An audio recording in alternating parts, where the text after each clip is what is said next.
Kune statement esiphumile kwinhlaka production. Ngikhuluma nani ma SAPS maphoyisa ase South Africa. Kune statement esiphumile lapha yana kwinhlaka production TV. La khona ubaba uSipho Mhlongo umdidiyeli webutho lalapha ondini. Baba kaSikhova Mhlongo, uSikhova Mhlongo okhona la ku TikTok. Baba wakhe uyena ongilalela unyenhle. Uthumela izinkabi ukuthi azingithungathe. Uma ngike ngafa maphoyisa ase South Africa. Umuntu ozobe ungibulele ngizobe ngibulawe ubaba kaSikhova Mhlongo, uSipho Mhlongo. Uyena ke umuntu okuzobe ungibulele njengamanje ngoba uyena umuntu ophumele obala ngokuthi uyangithungatha yena nethimba lakhe nezinkabi zakhe sebebuya kwelakithi eMbumbulu abangangithola baya koMayville abangangithola njengamanje uthe balikhiphile ithimba lakhe lezinkabi ukuthi alingifune igoli lonke. So nina ke bezomthetho enginihlonipha kakhulu uma ngingavelelwa inoma intoni kusukela manje kuya phambili umuntu ozobe ngibulele ubaba uSipho Mhlongo omdidiyeli webutho lasondini. Nangu ke lo baba engikhuluma ngaye ake nimbuke. Nansi ke ivideo le eyenza obaba uSipho Mhlongo kanye nethimba lakhe nezinkabi zabo eyenza bangifune. Le video le yenziwa indlunkulu ibize imedia briefing. Ngicaphune mina khona la ku TikTok kwi account ebizwa ngePrince Nqokonqoko. Leyo account ka TikTok ebizwa ngePrince Nqokonqoko ikhona la ngicaphune khona le video la ngisusele khona inkulumo yami uma ngikhuluma ngokuzaleka komntana enkosi umama uMantombi Dlamini. Le nkulumo ngayisusela kule video ke ekuyiyona ivideo ekubeka ngokusobala lokhu okumayelana nalokhu mina engakhuluma ngakho uma ngikhuluma ngesibeletho. Nansi ke le video ake uyilaleleke ezulu. Uyazi ukuthi wadayiselwa ingulube isesakeni. Hawu, kwebo kanjani? Abakutshena ngani ukuthi umntana enkosi wazela kanjani? Cha ngabasho. Cha phela uzalwa ingonyama noma ingwenyama ngokusho kwabo usokuza nodade wabo umntana enkosi uManonto. Awu igelele eqele ingonyama okwaqoma kwabiza ukuthi ukuze indlunkulu kaZulu nabangane bengathelwa lechilo kalukhulunywe loludaba lulungiswe olwalungiswa ngalendlela ngokosiko lakhona kaNgwane.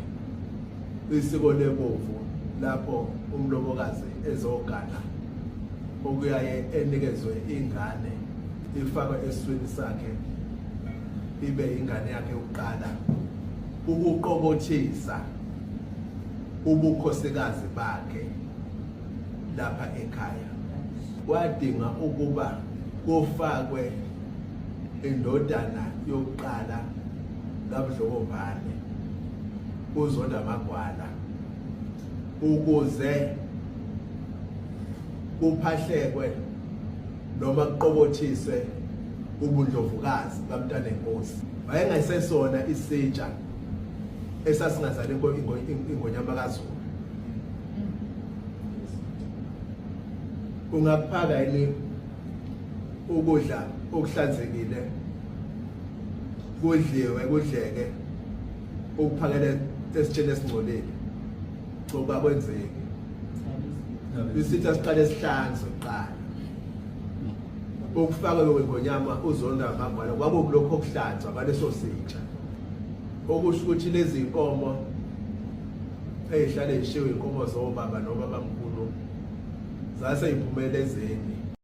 Yeah, after ke Zulu sewilalelile le video. Indlunkulu le oqeda ukuyilalela la. Iyona ekhuluma amazwi mayelana nokuzaleka komntana enkosi ozala umntwana uMsizu. Umbuzo ke uthi obhuti Sipho Mhlongo ubaba kaSkhova bake benzani ngesikhathi indlunkulu isikhulumela yona njengoba kade nilalela nje.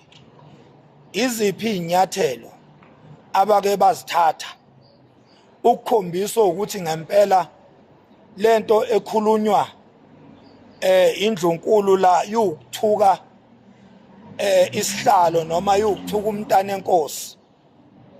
Indlunkulu le izikhulumela yona. So obhuti Sipho ke umfoka Mhlongo dange laba abaphume inqina bathi bayangifuna. Bangifuna ngokwendlela yobunkabi ngoba abakaze benza ivideo bathi bayangibiza kodwa baqhamuka nje sebephuma inqina bengilalela unyendle bethi bayangifuna. Umbuzo ke uthi bake bathini ngesikhathi indlunkulu izikhulumela yona. Ake niphinde nilalele le video Zulu ebese ningitshela ukuthi kungabe okukhulunywa uMax Makhanya kuyisukela engqondweni yakhe noma kuyiqiniso elimsulwa.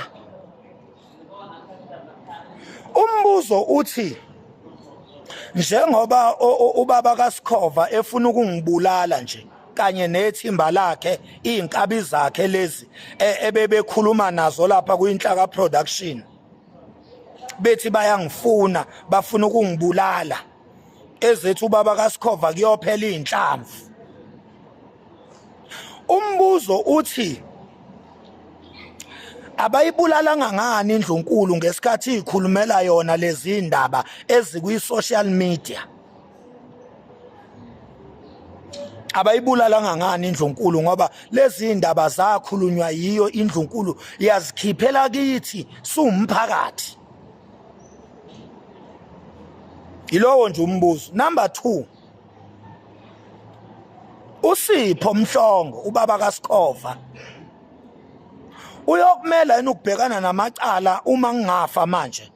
Uma nje ngase ngife manje qhamuke nje noma iziphi insizwa zingihlabe ngenhlamvu manje ngife. Uyazi yini uSipho Mhlongo owubaba kaSkhova ukuthi uyena oyobe enze lokho lezo nkabi ziyobe ithunywe nguye ngoba uyasho uthi vele useyithumile inkabi ngisho la eGoli uyithumile inkabi ukuthi azingifuni uthuli zingifune la ngingakhona. Uyasho uSipho Mhlongo uthi uyikhiphile inkabi. Baqale bayongifuna embumbulu kwelakithi bangangithola bayongifuna koMayville. Uthi ke manje inkabi useyithumele eGoli. Uyazini ubaba kaSkhova ukuthi lokho kukodwa kumenza ukuthi abe umsolwa uma ngase ngife nje anytime from now. Uyena umuntu oyobe ngibulele. Uyakwazi lokho ubaba kaSkhova. WeSkhova uyakwazi ubaba wakho lokho. Ikubonile nawe uyipostile page lakho le video kababa wakho. Engisabisa, engisongela, engivala umlomo. Ngikubonile uyipostile page lakho. Ayasazi weZulu. Lezi indaba zakhulunywa indlunkulu. Mawuzifuna type la uthi Prince Nqokonqoko. Le video uzoyithola iphelele lapha ya epage le Prince Nqokonqoko. Usuku uye ku YouTube uyo type the same thing Prince Nqokonqoko videos. Uzowathola wonke lama video ezinkulumo engikhulumayo. Akukho engikedayo. Konke kwakhulunywa indlunkulu. umbuzo uthi othi ngifanele ukufa ngokukhuluma izinto lezi kanti waye ngayibulalanga indlunkulu mayizikhuluma yona noma zirong mayikhulunywa yimi ziright mayikhulunywa indlunkulu zinhlamba mayikhulunywa yimi aziyona inhlamba mayikhulunywa indlunkulu uma ngabe kanti inhlamba le ifunani go social media ifunani emadlebeni ethu into ewukuthuka isihlalo ewukuthuka isilo into ewukuthuka uZulu yaphuma kanjani endlunkulu yezemadlebeni esizwe ifunani kwi public domain into ewukuthuka isizwe angibambe lapho kwamanje cha before nje ngiyibambe angiphinde ngigcizelele la ukuthi ubaba uSipho Mhlongo kanye nezinkabi zakhe lezi abahlangene nazo ukuthi bathi bayangifuna abakwazi lokhu ukuthi abomthetho bakubheke ngezikhali zamantungwa and ubaba uSipho Mhlongo nethimba lakhe nezinkabi zakhe zonke ibona abazobe bangibulele uma ngike ngafa anytime ibona ekuzobe bangibulele ubufakazi bugcwele yonke indawo kwinhlaka production bangisongelile izwe libuka